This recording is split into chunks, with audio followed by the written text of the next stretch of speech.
tier of land. We're only selling 2 of them in this land sale, and it's got a unique arena landmark, which will be used to host anything from VR experiences to esports tournaments in the future.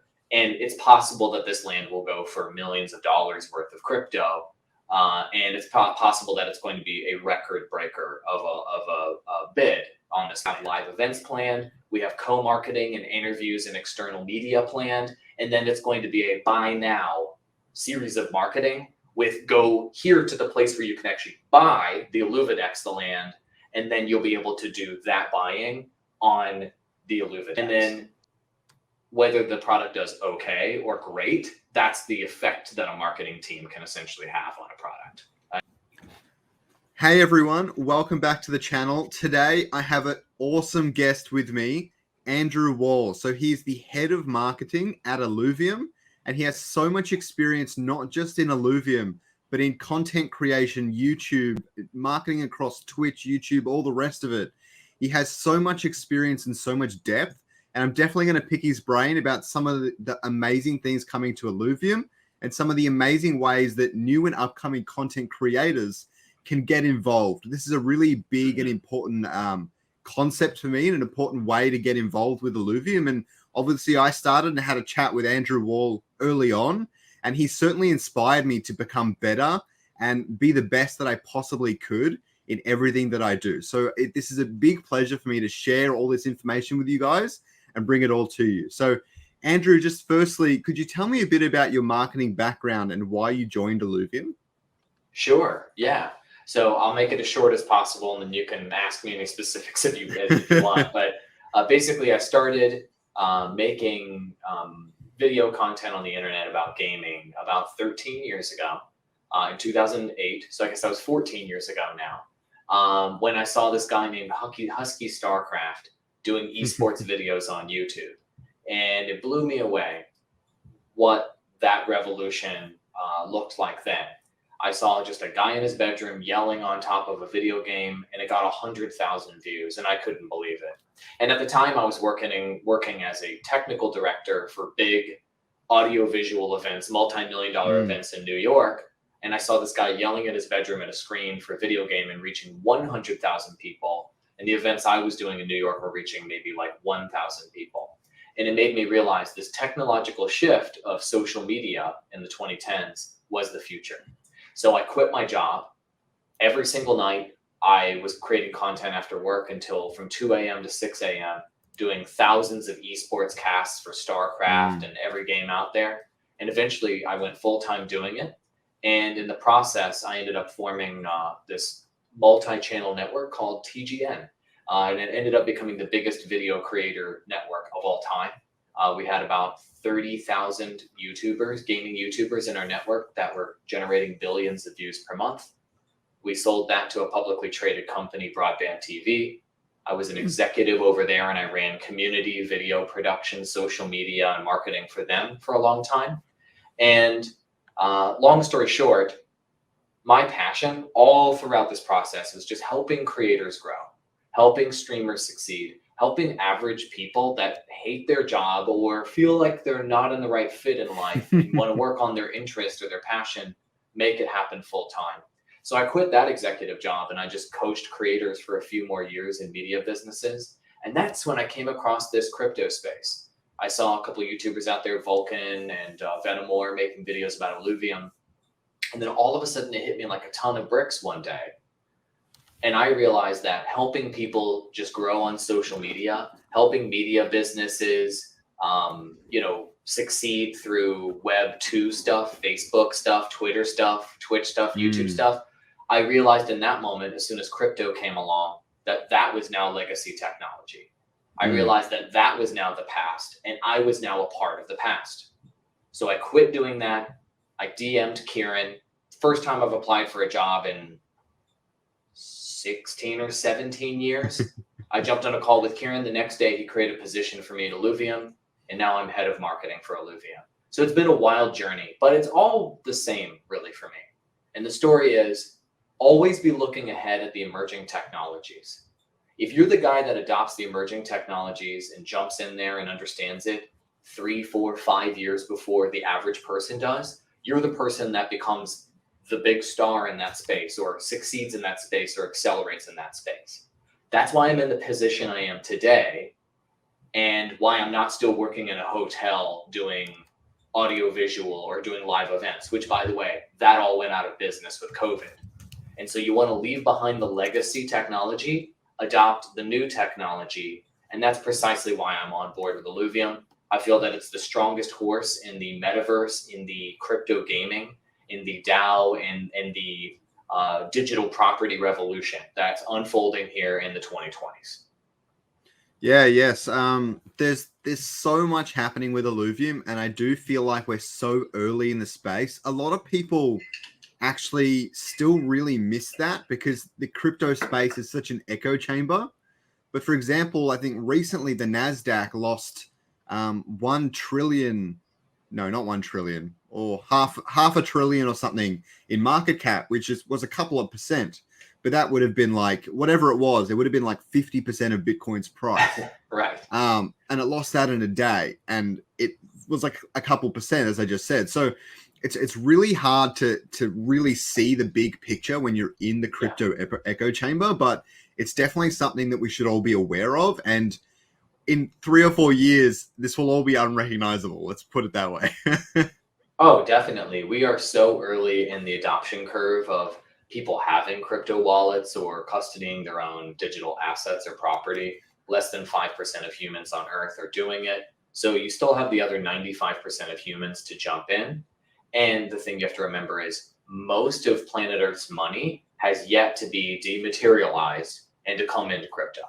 I'm talking about sovereign wealth funds, I'm talking about institutions, I'm talking about publicly traded companies, I'm talking about pension funds, real estate, stock market, banking, insurance. All of those sectors are the trillions and trillions and trillions of dollars in the world that make up the vast majority of the wealth of the world. All of that is going to be dematerialized and is going to be on the blockchain here in the next 10 years. So us seeing retail bros like you and me jump in here and buy some degen coins or Bitcoin or whatever it is that we're wanting to do, we are like a drop in the ocean from the amount of money that's going to come pouring into this space in the coming next 10 to 20 years. Yeah, definitely. So I do have a few Illuvium Land questions. Now, these are obviously what's on everybody's mind. The first one that's really important to me is how long before the Illuvium Land auction date is revealed might we find out information about pricing? Do you know kind of like the time frame we might be, because land sale is supposed to be happening quite soon. Do you know kind of like the period between them we might be looking at? Yeah, so here's my plan. So very soon, I mean, I might even be doing it tomorrow. I'm looking to drop, not the land sale, but I'm looking to drop some of our marketing for the land sale, like immediately. The educational bit. I was DMing you about our explainer video we're going to be releasing. So I'm going to start educating the market on what land is, what its features are, how it works, what cryptos you need to purchase, how a Dutch auction works. And I'm beginning that campaign like ASAP. That's my plan. That's the education phase. The education phase needs some time to kind of take hold in the market, because in the education phase, we're not only going to release content on Illuvium's avenues. I'm going out into interviews like this one and on external media. We're doing co-marketing with partners like Chainlink and IMX. We're going to be doing advertising. We're doing paid influencer opportunities. We're doing paid articles. We're doing our own articles. We're doing multiple video rollouts. We're doing Illuvitars, the show on Twitter Spaces now. We're doing Illuvium Insider, the YouTube show now. All of those avenues are going to be doing this sort of education phase to just educate the market on what land is, what the value of it is, how it ties into the Illuvium ecosystem. And that's like phase one. So I don't think we're even going to be telling people when during the education phase. We're just educating them on the opportunity. And I think a lot of people in the Illuvium community are like, I just want to know when. I know you want to know when. But just keep in mind, you are a small portion of people that are potential buyers for land. And with land, we want to expand the pool of people that we can potentially bring in with this land buying opportunity as a way to get them interested and to bring them into the community, to bring them into the DAO, to bring them into the fold with Illuvium. We want to expand the player base. We want to expand the community. We want to expand the number of people that have a stake in Illuvium. So the education phase is going to be happening very, very soon. I actually literally just sent a Discord message to Kieran and Aaron asking them for final approval to start that immediately. So if they approve, that starts immediately. That's phase 1. Then phase 2 is when we are able to reveal the actual land sale date, the when. And when the when phase happens, we move from just purely educating people about what land is and high level how it fits in. Then we tell them more specifically details on how to buy land. And more specifically, what exactly are you buying with tier 1, 2, 3, 4, and 5 land? We tell you when, and we tell you to go to this specific landing page that tells you more about land and gets you right in there into the funnel to be ready to buy land and get notified the moment land sale goes live. That's phase 2. Then there's phase 3 of the marketing for land, which is the land sale actually going live, at which point we have live events planned, we have co-marketing and interviews and external media planned, and then it's going to be a buy now series of marketing with go here to the place where you can actually buy the Illuvitars, the land, and then you'll be able to do that buying on the Illuvitars. So I have to go through these phases of marketing in order to reach the moment when we can tell people to buy now, to maximize hopefully every land plot being sold, hopefully tier 5 land going for record-breaking amounts, so that everyone benefits from this land sale and each purchase has the maximum impact possible long-term on future land sales. And so I understand that people are probably subscribed to your channel or following on Discord and what have you. They just want me to go to stage 3, which is just let me buy now. That you already are paying attention. You're already educated. You already probably know what's going to be on that landing page about land. You probably already know about all the tiers. You probably know about all this. That marketing isn't targeted at you. That's targeted at the vast majority of people even interested in crypto and metaverse that don't even know that this opportunity exists. So just let the marketing team give us some time to have that take hold in the market. Then we will reveal when. Then we will say buy now. Got it? So that's what we're doing. Just letting you know, that's the strategy. I'm putting it all on the table. And I've got a series of marketing assets and plans and rollouts for every phase of how this goes. And trust me, I've done plenty, infinity sales in the past. And you need to do it in these steps and not just go straight to sell because you will potentially fall short of your goals. And obviously everybody that's a ILV token holder or staker or cares about this game or wants this project to succeed or is just rooting for DeFi and metaverse, it benefits everybody in the space. If this land sale is a banger. And so I'm very conservatively and in a very measured and calculated way going to roll out every phase until we get to land sale. Does that make sense? Yeah, that makes sense. And it'll benefit content creators as well, which we'll get into a bit later. But obviously, the more activity and search activity comes to Illuvium, the better time it is to jump into Illuvium content creation if that does interest you. So that's particularly exciting for me. Obviously, I'm quite biased, but that's a very good point you made. That everyone that watches my channel is already educated in all these things. And what you need is what a lot of people don't realize is demand is really the key here for a lot of these things. And if people are already educated, already have an advantage. So adding to the demand overall will definitely benefit everyone quite a bit. So you want everybody piling in, wanting to get a piece of this land. Because when you get your piece, obviously, just like in regular real estate, right? It's supply and demand. And so it's my job to create as much demand as possible, given that the supply is finite. We're only selling 20,000 plots this land sale of a total of 100,000. So anyway, that's my role and that's the strategy. Yeah, more specifically, because this is a question I get asked a lot, and you don't have to say if you don't know the answer or don't want to or whatever, but like, which phase in this marketing do you think the pricing for the land might be revealed? Because that seems to be a really, really big question on people's minds. That's completely up to the council. Like, like actual pricing Mm. and precisely, when that's going to be revealed and what have you. Like the council needs to settle that. It's kind of like not in my wheelhouse. I know that sounds weird. Okay. Like Yeah, yeah. hold on, you're the head of marketing, but don't you make those decisions? I got news for you, man. This is a DAO. There's a council out there that decides what the prices are. They approve or not our strategy, and they approve or not extra things we're asking for marketing for the land sale. And Mm. depending on when they approve pricing and they approve the whole nine, then I get fed that information and I have to react to it. Okay. So I don't get to determine those big factors. Yeah. I just Yeah, yeah. react to it, and it's my job to adjust based on whatever the council thinks is right, Mm. and then go to market. So that's the real answer. And I know that sounds crazy. People are like, what? You're the head of marketing. I'm not. This isn't a traditional CMO role here. I don't call the shots. I just facilitate marketing. And I know that's kind of Yeah. hard to believe maybe, but that's the big difference between being a part of a DAO and being a part of a company. Yeah, definitely. So what I'm hearing is if anyone wants pricing and you can make a compelling reason, write up a proposal, get it started yourself. I mean, everyone's a part of this community and a part of this DAO, and everyone has the opportunity. And obviously I'll help anyone writing that proposal if they're after it.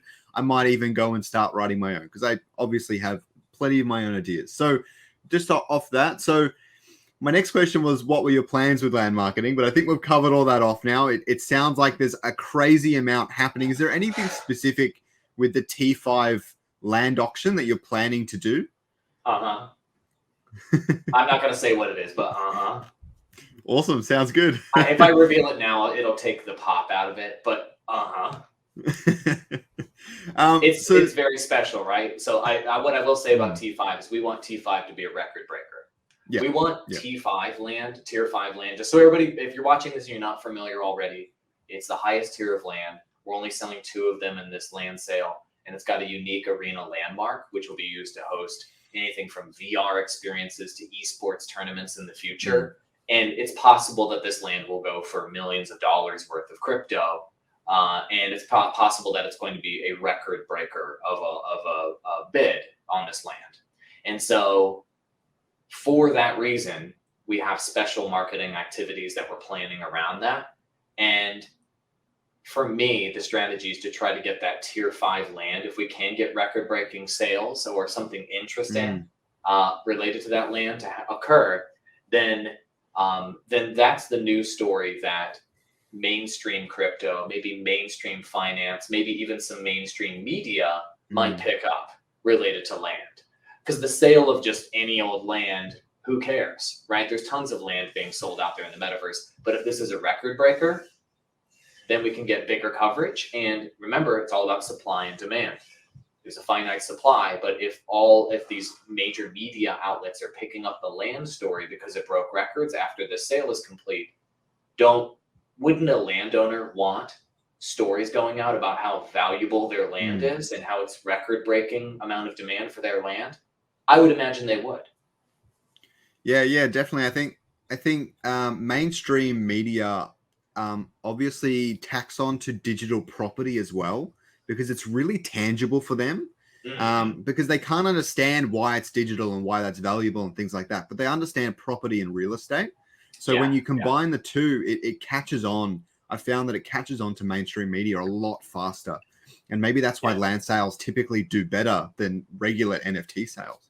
Yeah, if we take some like mainstream PR opportunities, let's say it is a record breaker, I'm not going to be talking about it on camera. And neither is Karen like this. We're going to be talking about, it's like digital real estate. It's just like buying, a block of Manhattan. And we'll try to draw parallels to things that normies can understand related to land. And they'll go, wow, like digital block of Manhattan? They're like, yeah, sure. That's what it is. Anyway, go to Illuvium.io and check it out.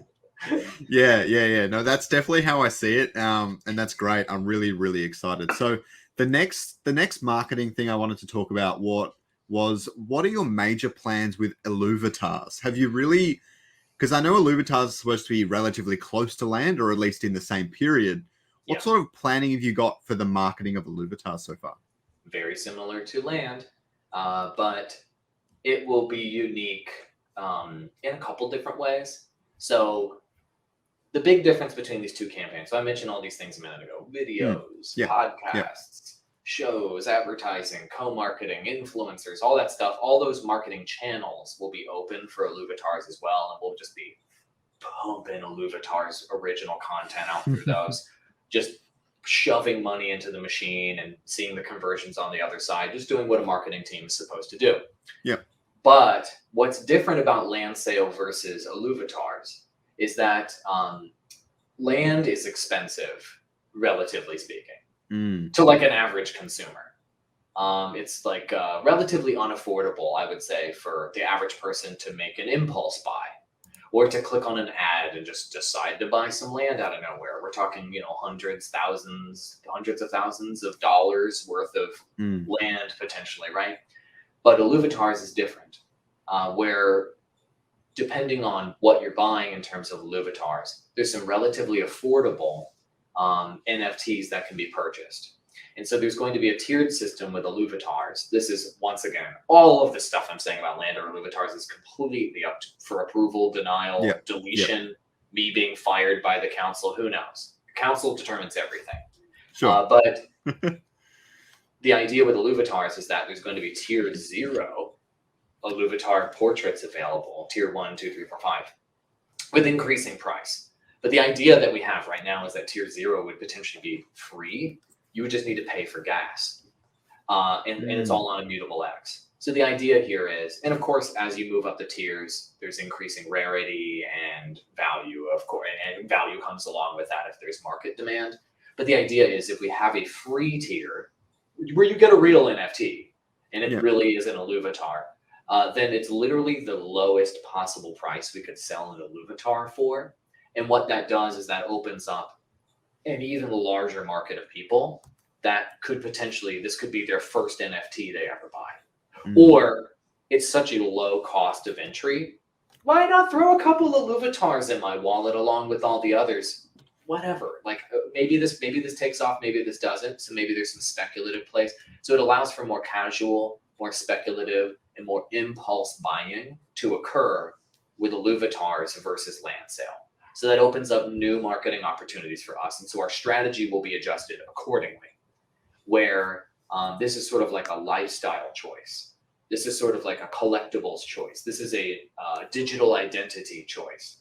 This is like, going to the mall and going to like Hot Topic and buying a t-shirt. This is like a retro example of what it would be today. Buying a t-shirt with your favorite IP on it, or a backpack with your favorite IP on it, or a keychain with your favorite IP on it. Like you just casually make that purchase if you see something that you like, right? And so Illuvitars can kind of be like that if we can make it more accessible. So that opens up more advertising opportunities for us. And that opens up a much larger quantity of these NFTs to be sold than land. So that's the big difference between Illuvitars marketing and land marketing, where land is going to be highly targeted. It's highly educational. It really has to show you the value of each parcel because it's high dollar. Whereas Illuvitars can be more casual, more fun, more exciting, more lifestyle and kind of casual and kind of happy-go-lucky in the marketing because it's a different type of mentality for all these new buyers we would like to bring in for Illuvitars. Once again, everybody watching this video right now is probably like, yeah, just give me the buy now link. It's my job to bring in the majority of people that don't already know and aren't already ready to buy, but see that cute Illuvitar or see that killer looking one or the one with the batshit crazy holographic eyeglasses or whatever, and then getting them to come in and buy because it increases demand. Yeah, definitely. I mean, I'm really excited for them. I don't have a whole lot of liquidity, so I don't know how high up the tree I will go. But like Kieran has said many times before, it's the only portrait you're allowed to have on your Illuvium avatar. So I expect that the majority of people will buy a T1. And if you really look at those figures, that's already a lot. And then you think about how Axie made its billions. It made about $1 billion, I think, at least. That was all secondary market sales. So just adding fuel to that fire with another thing to purchase on OpenSea or Immutable or whatever else is quite powerful, because I know they definitely want to have some of those secondary goes to RevDiz and things like that. So Illuvitars are just another part of the ecosystem, and it will continue to grow, really. And yeah, as you said, an easier entry for a majority of people will certainly be a big factor here. Yep, that's the big difference. And also the big difference too is with land, there's a finite amount of land. 100,000 total plots ever. There can never be more land. And that land is the land for all Illuvium games and all Illuvium universe moving forward. There is no land ever again. And the fuel that comes out of that land, by the way, will be a mechanic, will be used for that fuel in all future Illuvium games. Whereas Illuvitars, an infinity number of Illuvitars can be purchased in each sale. And this initial sale is the Genesis set. I don't know if you knew this about NFTs, but the Genesis sets are usually the best ones. But in the Genesis set, and so infinity can be bought during the sale. But then once the sale timeline is over, all Genesis set NFTs that will ever exist are now in the wallets of whoever bought them. And so that's the big difference too, in terms of just strictly finite supply of land versus infinite supply of Illuvitars, but limited time window to buy them. Just another kind of difference in how these kind of sales sort of play out and what the value proposition is of each one. Yeah, definitely. I think it's a little bit of a long-term play. Obviously, anything with investing, you need to have as much of a long-term mindset as you can. But as you said, the Genesis sets typically do the best. So you definitely want to get involved. Yeah, I mean, I'm not going to sleep on personally. This isn't financial advice, but personally, my personal strategy is just I'm going to be grabbing a lot of the lower tier ones and just building just a giant library of as many of those as I can for myself. Because I'm the kind of collector with baseball cards, Pokemon cards, whatever. I like to have a lot of a specific set of card, and I like to kind of like be a completionist, if you will. And I don't care if I have the rarest rookie card or the rarest XYZ. I just like to have a fun collection I can look through. That's my strategy, right? Whereas other people who are connoisseurs or maybe have more utility might just go straight to the T5 boxes and just go for the rarest Illuvitars. So anyway, it allows opportunities for people to buy quantity, to buy quality, or somewhere in the middle. And that's what's kind of interesting about it. Yeah. No, I mean, we'll definitely, no one's really done this sort of PFP project before. They haven't done it to the depth and to the detail that you guys have. So it'll be really interesting to see how the market and the overall space reacts. So many of the devs themselves have said that Illuvium will sell itself. When you obviously plan on marketing the Illuvium main game, how far down the road do you think you might ramp it up? Because obviously at the start, maybe it'll be selling itself and you won't be focusing on marketing it too heavily. At what point will you go really, really hard into marketing to get in as many players as possible? That's a good question. So number one, nothing sells itself. So that was never a thing, right? So word of mouth is what they're referring to, obviously, or viral sharing, or earned marketing is what a lot of people refer to as sell itself. So like, you don't pay for advertising, you just kind of talk about your product on free avenues and then people just pick it up. Similar to what Tesla does, for example, where they don't do any paid advertising at Tesla. They just do marketing events and they have Elon take interviews and then people buy Tesla. So I understand that if you have a compelling product, everything is easier. So the way I view marketing in the gaming industry is the success of a game or franchise or game studio is 80% dependent on the product being amazing. And then it's 20% dependent on the marketing team taking that to market. And so if you have an amazing product and you have terrible marketing, you will be pretty successful. If you have a bad product and amazing marketing, you will not be successful. And so it is all dependent, 80% dependent on the product being compelling.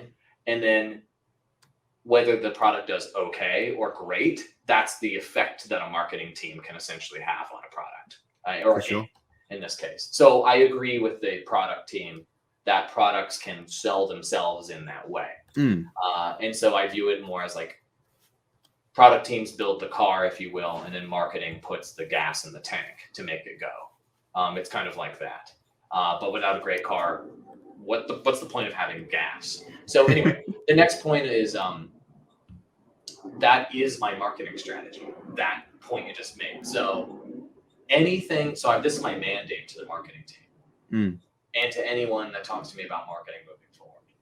Anything that gets in the way of us showing the product, whether that be a social media post, whether that be an interview, whether that be us doing a show, anything that gets in the way of us showing the product or educating the market on the actual product is doing a disservice to marketing. Other crypto projects or metaverse plays or whatever have to do graphical representations of what their product might be like, or they'll have to only show you a cinematic trailer for years because they don't have a product to show you, etc. Or they have to show you lots of text on the screen and fancy graphics and then only show you little snippets of the product here and there.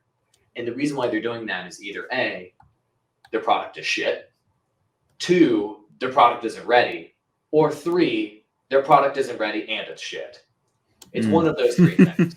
And so with Illuvium, the thing is we have a working product right now, an internal demo, a private beta 1 build of Auto Battler. So what's the marketing strategy with that? Show the product. So we're capturing gameplay and releasing it on socials. We're doing live streams of gameplay right now. We're going to be getting that private beta into people's hands, and they will be able to capture footage and then release it on their own channels because the product is just that good. Anything that gets in the way of us just showing the Auto Battler to the market is just getting in the way of this marketing strategy working. So I don't need to do a big gameplay trailer right now for Auto Battler. I just need to show people the fucking Auto Battler because it's that good. Yeah. The same thing is the case with Illuvium 0. So we have an internal demo of that with it basically being fully functional. Right now I'm capturing gameplay footage of that. Obviously we want to move that into testing the beta as well, etc. And then Overworld as well, right? So the point being, when developers and product people say a great product sells itself, that's true. And it's the job of the marketing team to best highlight the product and not get in the way of the product if it's actually good. So when you see marketing for games and you're wondering, where's the actual game? Or like, what does this game actually look like? I can't see it. It's one of those 3 things I mentioned to you. It's either shitty, it's not done, or it's not done and it's shitty. That's why they're not showing it to you. Yes, some great words of wisdom, and it's clear that you've been in this space for a long time. You know a lot of this stuff, and I really do trust you personally, and I expect people to take that on board. That the product is good. You can let it be good, and let the marketing team handle the rest. And I think Andrew's already done a fantastic job so far, and he will continue to do a fantastic job. I'm very excited to see what comes out of it, and just as you said, just people playing the Auto Battler is going to be enough, right? There's really not much more to say above that. Just if you get some big content creators, some big streamers or whatever, and they try out the Auto Battler and then they enjoy it and they keep playing it, that's already that's essentially a free revenue stream if they pick it up on their own as well. Like that's a free marketing platform in itself. So then you can spend marketing elsewhere. So I definitely think there's a lot of benefit to having a good product for obvious reason. Yeah, I mean, if you have to market a terrible product, that's a nightmare as a marketing person. And if this was a terrible product, then I would have already put in my 2 weeks. So just by the way, when you start as a core contributor, you get access to internal demo to play. That was the first thing I did when I started. When I was in my kind of probationary period, is I played the product to see if it was good. If it wasn't good, I would have just quit. You don't want to be in marketing. You don't want to be in marketing somewhere if the product is garbage. But as soon as I played it, I'm like, oh shit, it really is as good as they said publicly.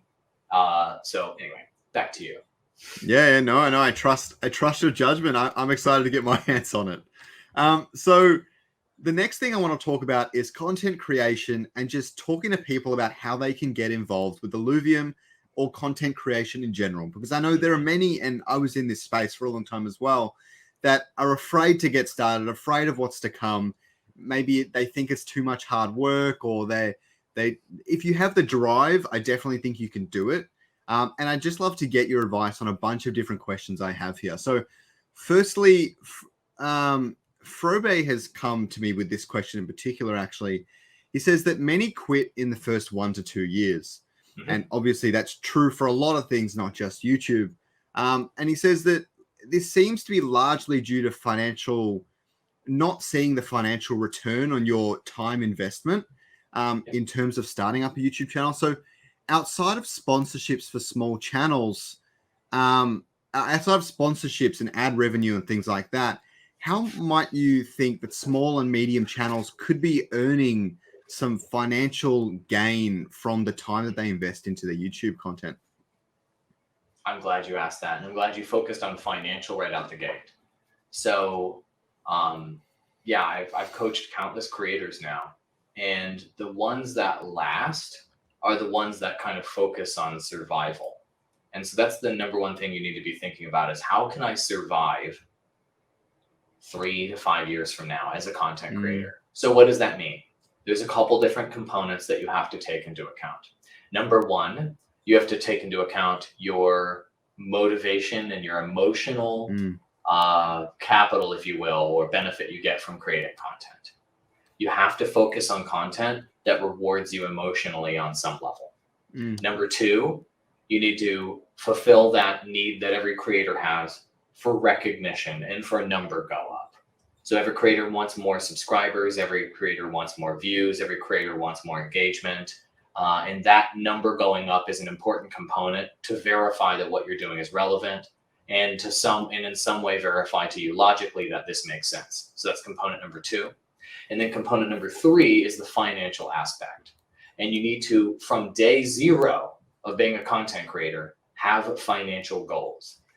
Do you want this to be full-time? Do you want this to be a side hustle? Do you want this to be part-time? In any of those scenarios, how much money per month do you need to be making to hit that goal? You write that down, you put it on your to-do list on your phone, right in the front, you write it on your mirror, you put it wherever you can, look at it every single day. You write yourself a check in your wallet if you have a paper check, whatever it is that you need to do to have a daily reminder that that is your financial goal, you do that. Then here's the secret you have to remember. You cannot be emotionally fulfilled and have growth on your channel and be hitting your financial goals all at the same time. That is impossible. So what does that mean? That means you have to sacrifice in one of those three areas to get the thing that is most important to you. So what is the most important thing for survival as a content creator? Money. And maybe emotional fulfillment for a lot of creators. You decide what's the most important for you. Some creators are highly motivated just by seeing number go up. Figure out what of those three categories of thing, finance, emotion, and number go up, motivates you the most. Put that at the top of your pyramid and focus on making that happen over the two other things. Here's where the frustration comes in, and here's why people quit. Let's say that they want to create gaming content, for example, for a living, but they at no point did they focus on the financial aspect of it. So what a lot of these fail creators will tell you is, well, I wanted to create videos about this particular game, and I wanted to make this particular type of video, and because that's fulfilling to me. So they put emotional fulfillment at the top of their pyramid. Yeah. But when they did that, just like in The Sims, when you make one of your bars go up in The Sims, your other bars go down. And so because their emotional fulfillment went up with making content, their views, their money went down. That's usually the way emotional fulfillment goes. Okay. So then you didn't get to fulfill your financial goals because you didn't prioritize that. Okay. Then in that example, what if you did prioritize your financial goals and you started doing things like affiliate marketing? Signing up for an Amazon affiliate account is the fastest way to make money, or one of the fastest ways to make passive income as a content creator. Personally, I've made this last year $10,000 per month in passive income, just making tech tutorial videos on various webcams, microphones, headphones, stream decks. I've got a closet full of 1 million microphones and webcams I bought, and all I did was just make tutorial videos about them. Link in the description below about if you're interested in this product, go ahead and buy it. And you just educate people on a product and put an affiliate link below for them to buy it. passive income, thousands of dollars per month, if you choose the right niche. So you can do affiliate income, you can do sponsorships. I would not count on things like YouTube advertising revenue. Those usually don't work out. I would not count on things like Patreon and donations on streams and even subscriptions through YouTube subscriptions. Those typically don't generate that much money. Why? Because in order for subscriptions to ramp up, and in order for donations to ramp up, and in order for Patreon to ramp up, which is what everybody thinks you should do as a gaming creator. I'm going to start streaming and people are just going to give me money. Is you have to not prioritize the financial element to get that. You have to prioritize the number go up element. You need more concurrent viewers. And so, as you can see, if you're focusing on only getting more concurrent viewers, your money goes down, your emotional fulfillment goes down because you're streaming every day and burning yourself out and maybe not doing what you love for a living. So the most surefire strategy to make the money happen, and ultimately you need the money to do all of this, is to do passive income with searchable content, teaching people a skill of some description or teaching people about a product of some description and doing affiliate marketing for those products. That's the easiest way to make money as a content creator.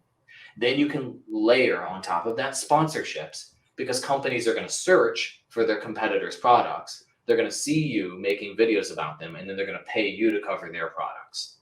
That's the easiest way to make money as a content creator. And so if that doesn't sound appealing to you and you need money now, the last way to kind of think about going full-time as a content creator is to think, maybe you don't only create content for a living. The fastest way to make money as a content creator is to do consulting and to do freelancing, actually. So if you need money today and you want to quit your job today, what skills do you have as a content creator?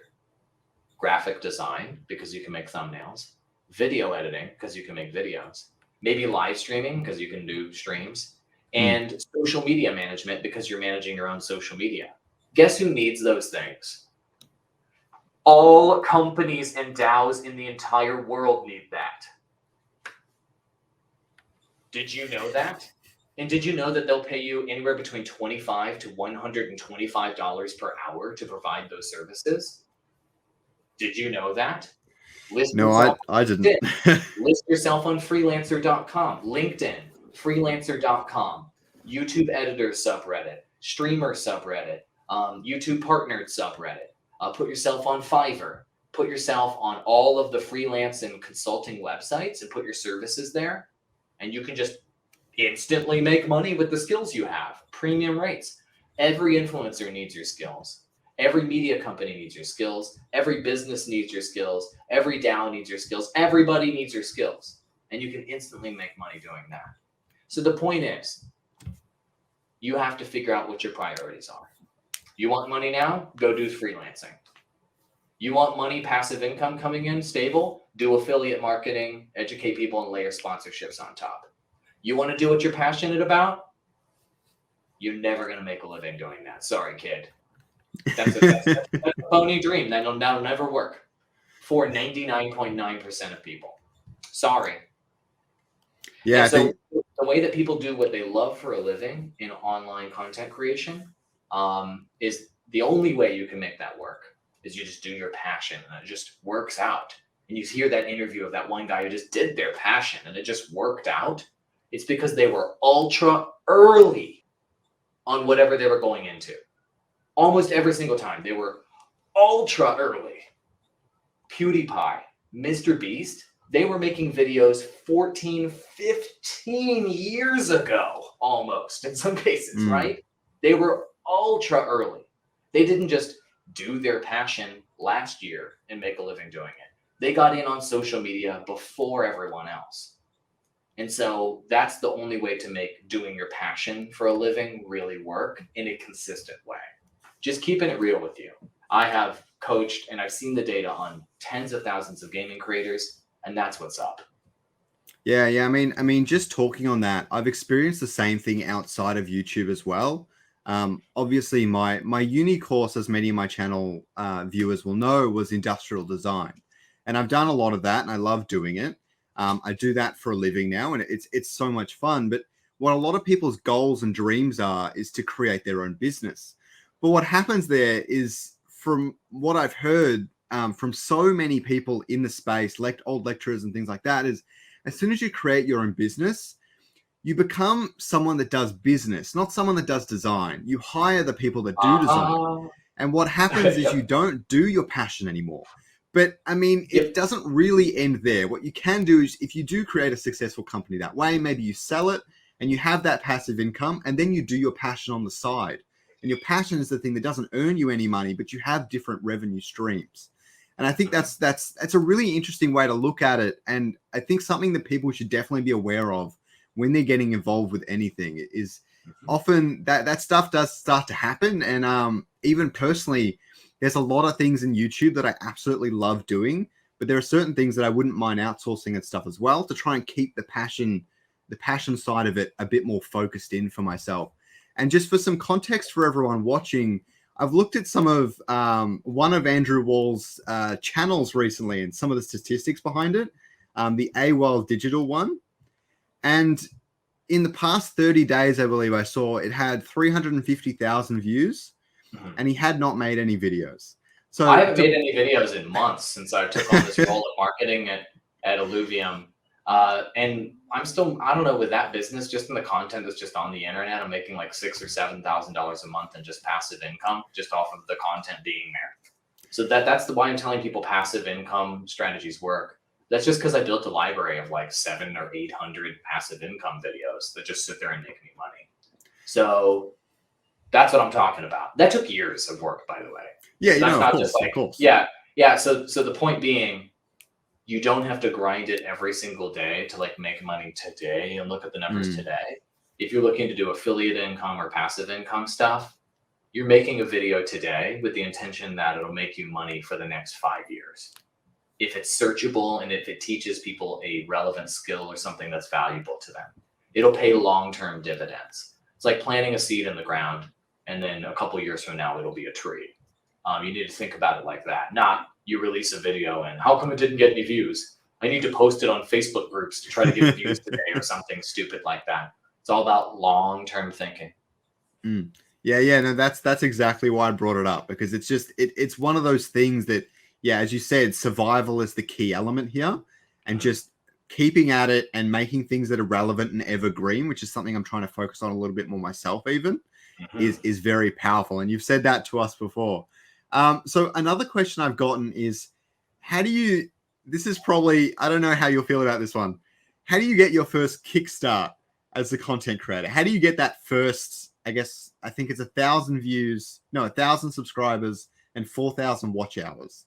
Are there any tips or advice you have for that side of things? Make searchable content. That's it. You don't need a kickstart. You don't need some break where you break into the industry, or you don't need somebody to promo you or for you to get featured on something. Just make searchable content on topics people are searching for. Make a great title, a great thumbnail, and a video that cuts all the crap and just gets straight to the value. Don't ask people to subscribe. Don't ask people to like. Don't ask people to comment below. None of that impacts your performance on YouTube at all. YouTube punishes videos where people say like and subscribe. It detects when you say that, by the way, and it increases the performance of your content. And so what you want to do is just retain viewers. The YouTube algorithm is going to show your content to more people if people continue to watch your content. And so just the second the video starts, you're providing value. The second the video ends, that's when the value stopped. Don't do any call to actions other than telling people to click something that makes you money. Don't waste your audience's energy and time on anything that doesn't make you money if you want to make a living. So if you make a video on a searchable topic of how to install a microphone for work purposes, I don't know, I'm just making up some video, or top 10 best microphones for work at home. The second the video starts, this is just an example so you guys understand what works on YouTube to get discovered. The second the video starts, All right, to set up your microphone in your home office, you're going to clip it right into your desk. Like, do you see how I didn't go, hey, what's up, everybody? Andrew Wall here. And in today's video, we're going to be talking about, people didn't click to hear you maybe talking about maybe something in the future. They clicked because they want to know how something works right now. And so if you cut the crap and you have a higher audience retention than other people, and you don't ask them to click like buttons and all this nonsense, and you just ask them to click the thing that makes you money, the affiliate link, the sponsorship link, the whatever business model you have in place, you win. Yeah, I think it really is that simple. I think when I got my first couple thousand views on a particular video, it was certainly because I provided what a lot of people saw as value in the community, and that has really been my main driver. As long as I can keep providing value, I'm happy.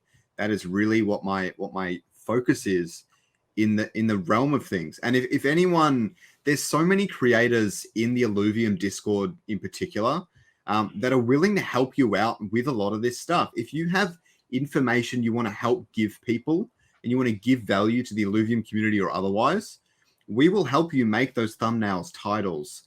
We will comment on your videos. We will, like, you can show us little things, or at least me in particular. We will definitely have a look at your little video or your intro, and we'll say what we like about it, what we don't like about it, because we've been in YouTube for a bit longer than you have or whatever, and we've experienced it, and maybe we don't have all the answers, but we can definitely give you that help to get that video in the right place and in the right direction. I'm sure Andrew will be able to help you out a bit as well. Yep. Whenever I jump on calls with creators, I like to talk to them about building their business and helping them build their business. I want all the creators in Illuvium to be here 3, 5, 10 years from now, not to give up after 1 or 2 years, or to go back to playing Call of Duty. God have mercy on you. All right. So we've talked about the YouTube algorithm.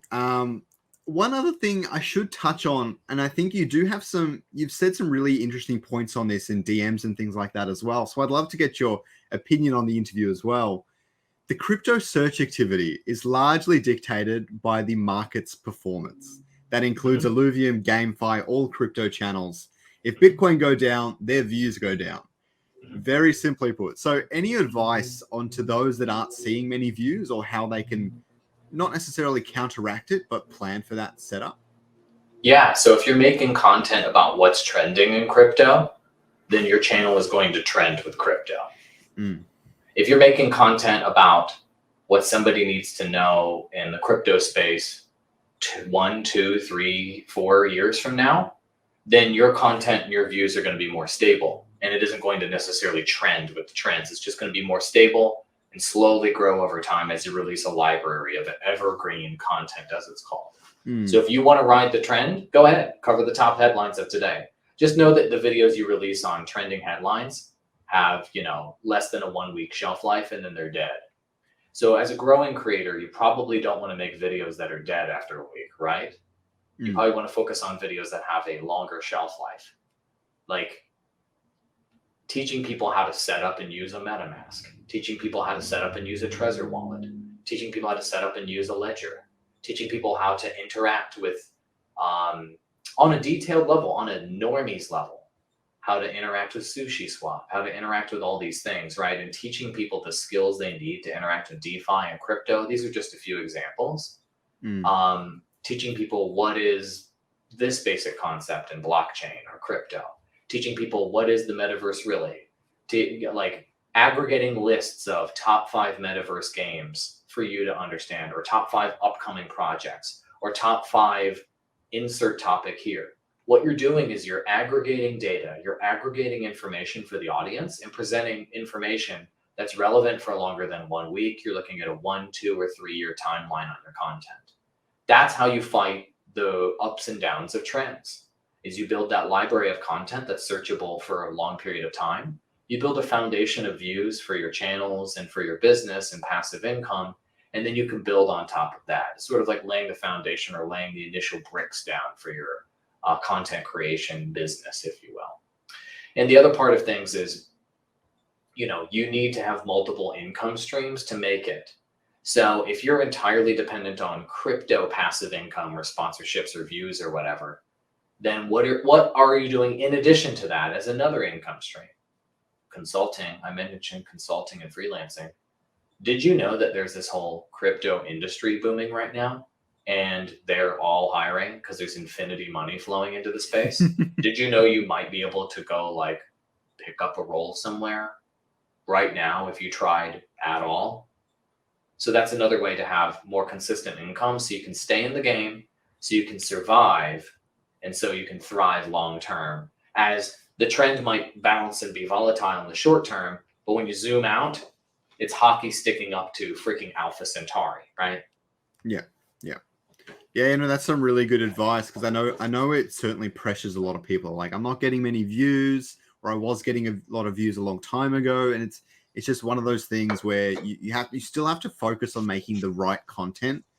As you said before, if you just make any content, that might fulfill you emotionally, but that's not going to fulfill the other sides of what your goals might be.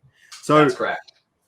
One other big question I have, one of the last ones on my list, is, do you have any major plans in store for Illuvium partnering with small content creators or content creators that haven't really started yet, or anything in that sort of sense? I don't know. Content creators that haven't started, definitely not. I'm not interested ever in anyone that says they might be creating content in the future. Those people are nobodies. Here's why. Because what I've seen in my experience, man, did you know that like everybody has like a podcast they're gonna do? Did you know that like everybody's got like do you know that everybody's got like an app? You know, that was their idea and they were gonna take that to market. Man, everybody's got that book they're gonna write. You know what I'm saying? Yeah. You know, everybody's gonna start an Instagram account and or like I saw these TikToks the other day. I'm gonna do those. So anybody that's in that phase, which is like 90% of people that are considering creating content, they are worthless from a marketing standpoint, because they don't do anything. They're wannabes. They're like a wannabe entrepreneur, right? That talks about how they're going to start a business one day, but they never do. So I'm not interested in those people. So I'm interested in people that are taking action and are making content and can show me, hey, I've made these series of videos already. Look, then yes, I am going to partner with them. So people have asked me before, and you even mentioned in this interview too, you know, what if big content creators pick up Illuvium or whatever? Just so you know, I don't care at all about big content creators. Big content creators are not that valuable. What are valuable to me are smaller content creators and mid-tier content creators, because they're the creators that are going to adopt new things like Illuvium. They are going to grow, and they're motivated to try out new things and to try hard and to provide audiences with value. Whereas large content creators that are already at the top of the pyramid, if you will, they are incentivized to just keep doing the same thing they've been doing and keep making money doing that. They are incentivized not to change. They are incentivized not to try new things, because if they try new things, they lose their positioning in the current pyramid. So for any of these top content creators that are covering, like, let's say legacy games, for example, or covering stocks, let's say, for example, they lose audience in the short term by moving into crypto or crypto gaming. But if they don't move into crypto or crypto gaming, long term, they will be literally decimated in terms of their audience and their influence. The same story plays out every time we have a major technology roll in and change the game, right? You know, I bring up this example sometimes, but like, you know, in the aughts, all gaming audiences were in gaming magazines, and they were in gaming websites that you could visit, like GameSpot and IGN. And that was it. There was no gaming creator or influencer or anything like that. There was no live streaming or anything. And so those avenues took a long time to get onto YouTube, to get onto social media, and to roll out a video strategy. And then tens of thousands of creators came in, created way more content than them, and took their audience away, because content creators, it took their piece of the market share and pie away from them, because they adopted the new technology earlier, harder, and they were more invested, and they became the mega stars of today. The same thing is the case with crypto and crypto gaming.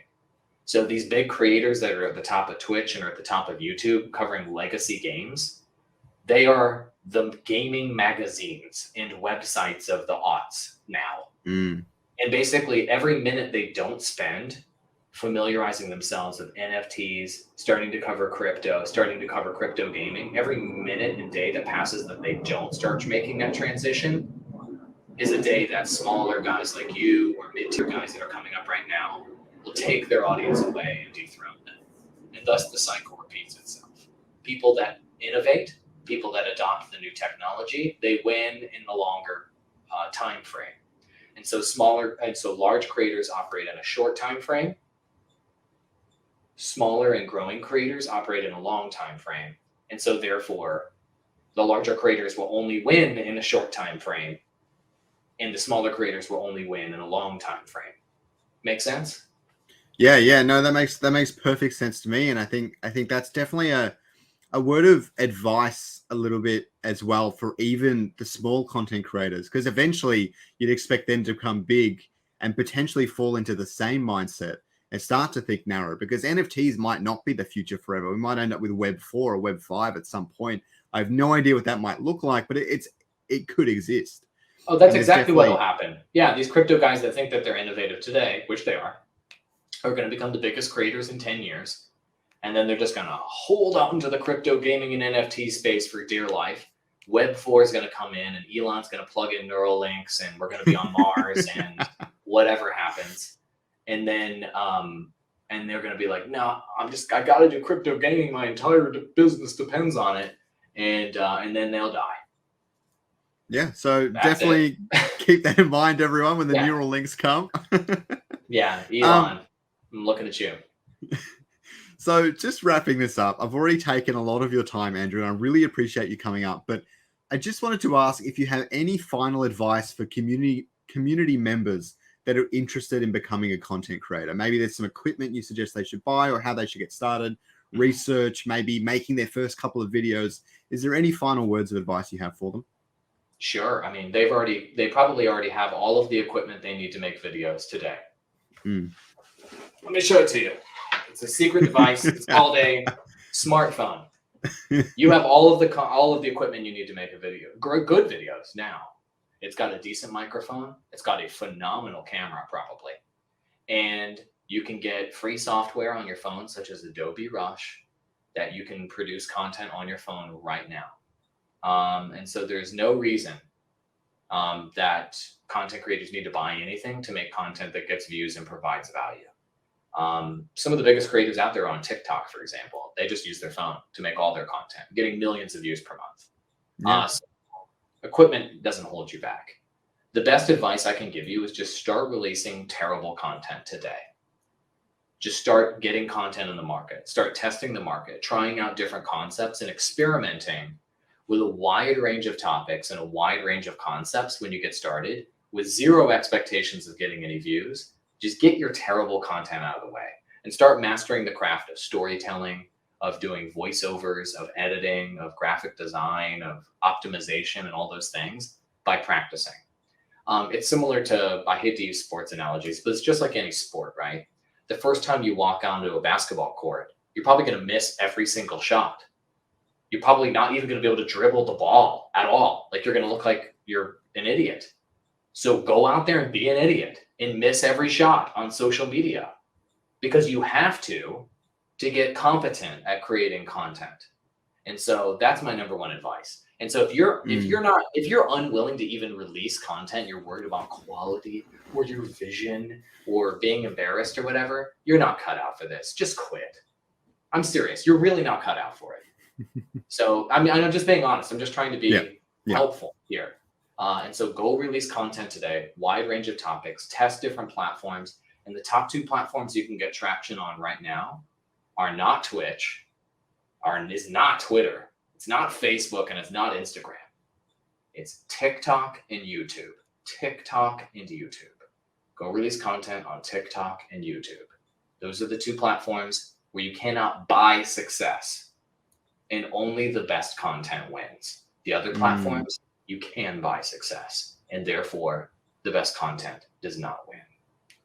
That's actually a really good point. And just on all of that, when I first started, I was a part of the Shiny Shards Guild, and they had a lot of content creators that have been in the space for quite some time. And just what I'm saying from that is that I couldn't have really started without all the help I received. I mean, I probably could have, but it wouldn't have been as good.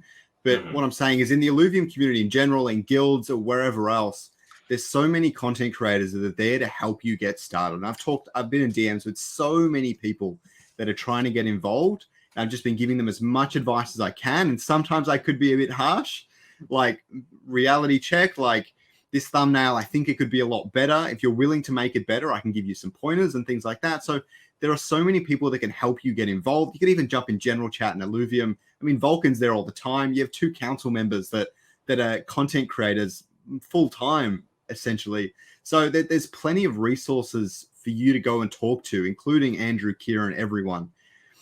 There's just so much to get involved, and you can watch videos like mine, which can also help as well. I still watch heaps of how to make content good videos and stuff like that. It's really enjoyable for me. And yeah, I mean, it's never too late to get started in anything. Just do what you enjoy. So again, big thanks for joining me today, Andrew. I really appreciate it. You've given up some of your time to me. You've got a lot of marketing to do. As you said before, the land sale marketing and things are right around the corner. Yeah, we're really excited about the land sale. It's going to be wild. And just everybody just needs to stay tuned on all of our avenues. You aren't going to miss it. That's for sure.